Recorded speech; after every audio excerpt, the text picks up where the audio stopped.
Hello, this is Dr. Muhammad Sajidul Islam, Assistant Professor, Department of English, Aligarh Muslim University, Aligarh. Today I am here to talk about T.S. Eliot's essay, Tradition and Individual Talent. T.S. Eliot is a very famous and towering figure in literary criticism and poetry of the modern period. This essay, Tradition and Individual Talent, was first published in 1919 in Times Literary Supplement, and it is considered the unofficial manifesto of Eliot's critical creed. It forms the basis of all his subsequent criticism. This essay has three parts. The first part deals with the concept of tradition. The second part deals with the theory of the impersonality of poetry. The third part sums up the whole discussion. Eliot's concept of tradition. According to Eliot, tradition is not the slavish imitation of the past. Tradition cannot be inherited. It can only be obtained by hard labor. Tradition can only be obtained by those who have the historical sense. Historical sense involves the perception not only of the pastness of the past, but also of its presence. One who has the historical sense feels that the whole of the literature of Europe, from Homer to his own day, including the literature of his own country, forms one continuous literary tradition. That is to say, the poet has to work hard, labor hard, and read the whole tradition and keep in mind the trends of the different era before composing his own poetry. Eliot's conception of tradition is a dynamic one. It is not something fixed. It is constantly changing, growing, and becoming different from what it is. The relationship between the past and the present is a reciprocal one. Just as the past directs and guides the present, so the present alters and modifies the past. When there is a new creation of literature, it affects the existing ones and it takes its place in the whole scheme of things, and it also affects the interpretation of the existing works of literature.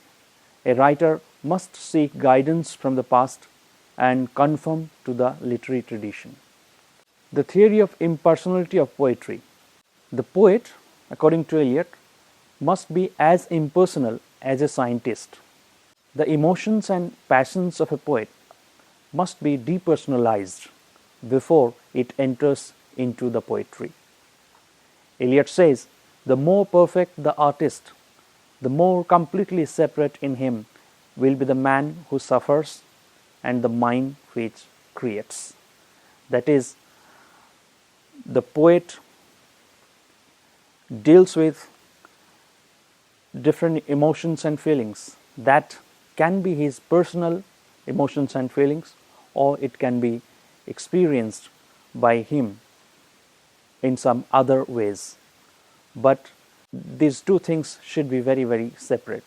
The emotions and feelings might be in his personality, but the mind that engages in the creation of poetry, that should not be affected by his personal emotions and feelings. That is, it should be completely separate.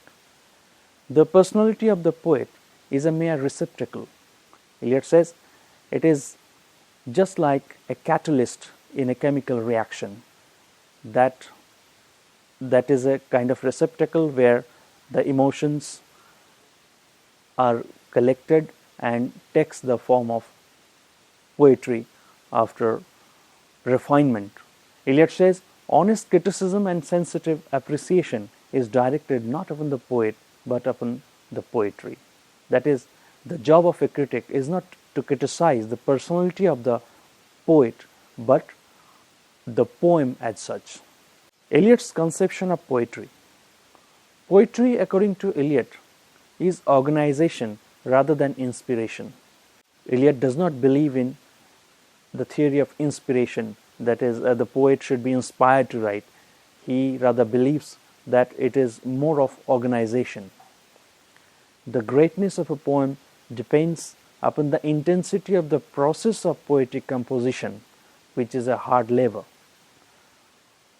The emotion of poetry is different from the personal emotion of the poet. Again, here his idea of the impersonality of poetry comes alive.